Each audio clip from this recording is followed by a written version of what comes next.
Hello student, अब हम practice set 1.1 का 10th स्टैंडर्ड का सिंगुलैरिटी लेसन का क्वेश्चन नंबर 5 देखेंगे, जो कि लास्ट क्वेश्चन है। ठीक है, तो यहाँ पे हमको एक ट्रायंगल दिया है।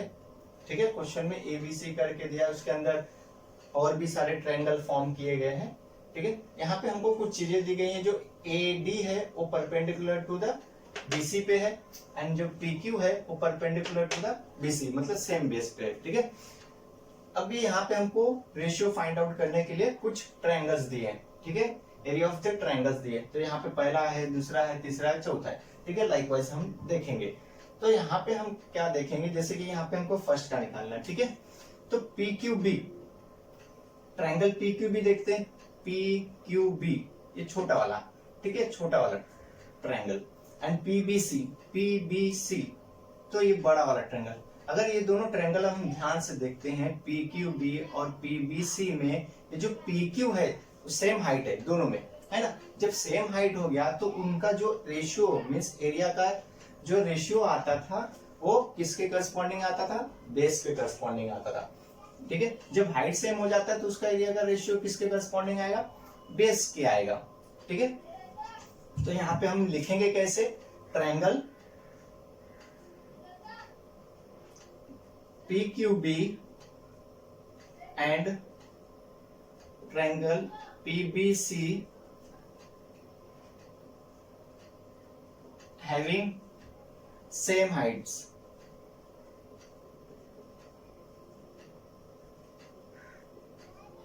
सेम हाइट है। ठीक है, अभी जब सेम हाइट है तो हमें स्टेटमेंट लिखना कंपलसरी है। अब मैंने स्टार्टिंग के प्रीवियस वीडियो में मैंने बताया था, स्टार्टिंग के फर्स्ट वीडियो में बताया था कि हमारे पास 4 स्टेटमेंट थे। पहला स्टेटमेंट जो था कि अगर बेस और हाइट दोनों सेम ना हो तो उस कंडीशन में स्टेटमेंट हम कैसा लिखेंगे। ठीक है, वो मेरा स्टेटमेंट नंबर फर्स्ट था। एंड जब हाइट सेम हो गई तो उस टाइम हम रेशियो का जो स्टेटमेंट लिख रहे थे उस टाइम वो कैसा होगा वो मैंने लिखा था वहां पे। ठीक है, वो देख लीजिएगा आप लोग। एंड देन थर्ड वाला जब बेस सेम हो जाएगा तो उसका स्टेटमेंट क्या रहेगा वो आप देख लीजिए। फिर जो लास्ट वाला था, जो उस कंडीशन में कि बेस और हाइट दोनों अगर सेम हो जाए तो उसका रेशियो आता था 1:1। ठीक है, 1:1 के इक्वल आता था। तो अभी हम इसका देखेंगे। यहाँ पे स्टेटमेंट में यहाँ पे पहला लिख देता हूं, उसके बाद सेकेंड में यहाँ पे एक्सप्लेन कर दूंगा, थर्ड भी एक्सप्लेन कर दूंगा, स्टेटमेंट बोल दूंगा, वो आपको समझ जाना रहेगा। मीन्स मैंने प्रीवियस वीडियो में लिख के भी दिया है, वहां पे आप देखेंगे तो लिख सकते हैं। तो यहाँ पे मैं लिख देता हूं, the ratio of area of 2 triangles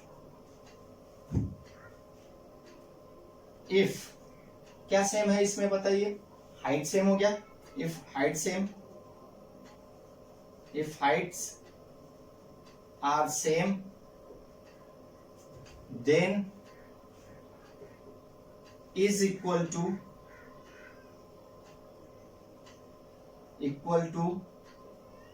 the ratio of corresponding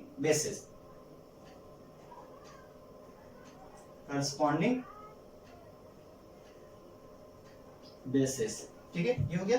तो यहां पे अभी मैं इस फॉर्म में लिख लेता हूं, area of triangle PQB upon area of triangle PBC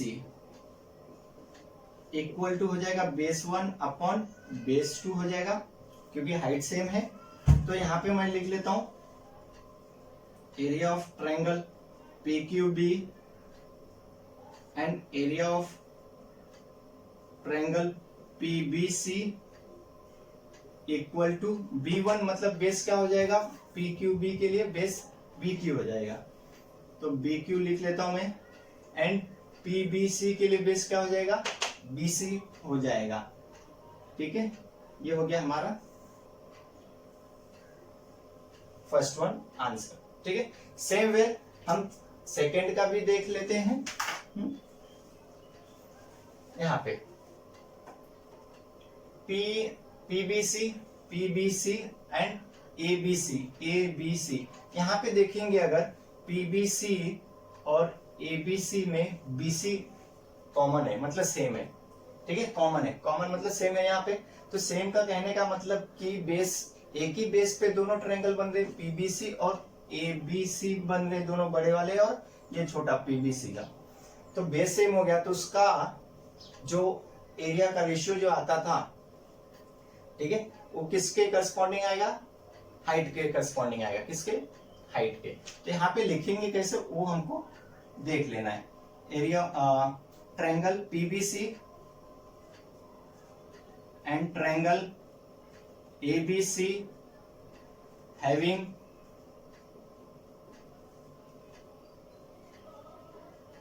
same, same क्या है, बेस है, इसके लिए बेस सेम है यहाँ पे, हैविंग सेम बेसिस। जब सेम बेसिस हो गया तो आपको स्टेटमेंट लिखना पड़ेगा, statement you have to write compulsory. Statement number मैंने यहाँ पे, जब मैं मेरे वीडियो में आप देखोगे तो स्टेटमेंट नंबर वो 3rd था, जब बेस सेम हो गया तो उसका एरिया का रेशियो किसके करस्पॉन्डिंग आएगा, हाइट्स के करस्पॉन्डिंग आएगा। Area of triangle ABC equal to H1 upon H2।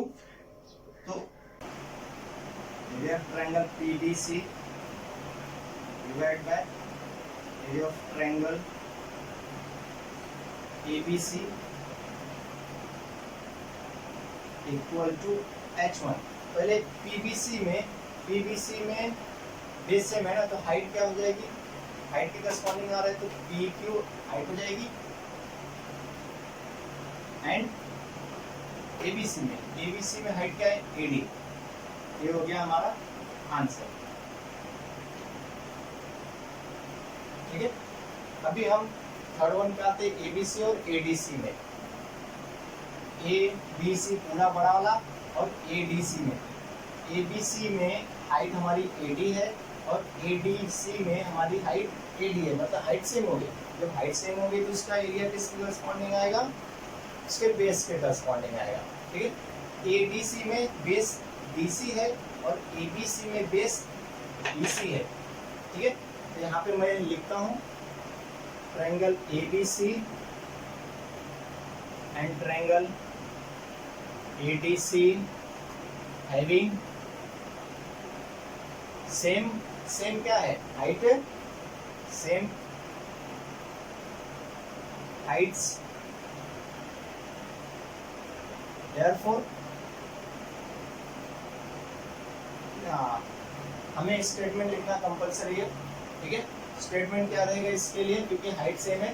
If the ratio of the area of two triangles, if heights are same, then is equal to the ratio of their corresponding bases. इसका statement यहाँ पे लिखना compulsory है। तो यहाँ पे statement number 2 रहेगा, क्योंकि मेरे वीडियो में आप देखेंगे तो स्टेटमेंट नंबर 2 रहेगा वहाँ पे, ठीक है। तो वहाँ से आप ABC and area of triangle ADC equal to ABC and ADC, ठीक है। तो यहाँ पे हाइट सेम है तो इसका किसके करस्पॉन्ड आएगा, बेस के, B1 अपॉन B2। तो यहाँ पे मैं लिख लेता हूँ area of triangle ABC divide upon area of triangle ADC equal to B1 upon B2। तो B1 फर्स्ट ABC में के, ABC के लिए क्या है, ABC के लिए बेस BC है एंड ADC के लिए बेस DC है। ये हो गया आंसर, ठीक है। फिर अभी हम लास्ट वन देखते हैं, ADC। ADC के लिए बेस ये है और PQC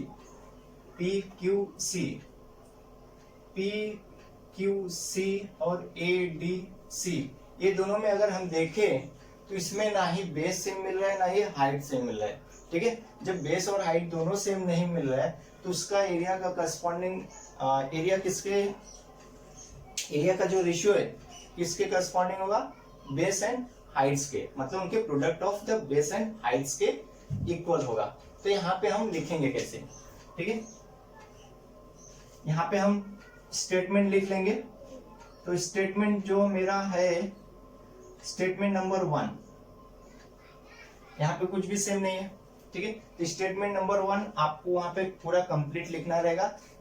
कौन सा स्टेटमेंट रहेगा वो मैं आपको बोल भी देता हूं। The ratio of the area of two triangles is equal to the product of their corresponding bases and heights. ये स्टेटमेंट यहाँ पे हमको लिखना रहेगा। देन उसके बाद हम सॉल्यूशन कर लेते हैं। ADC area of triangle PQC equal to, ठीक है, B1 into H1 upon B2 into H2 रहेगा। तो area of triangle ADC divide by area of triangle PQC is equal to base 1 into B1 into H1। तो कौन सा है, पहले ADC है। तो ADC में बेस DC है और हाइट AD है, तो DC इंटू AD हो जाएगा हमारा फर्स्ट वाले का। एंड PQC में बेस हमारा QC होगा और हाइट हमारा PQ होगा। तो QC इंटू PQ,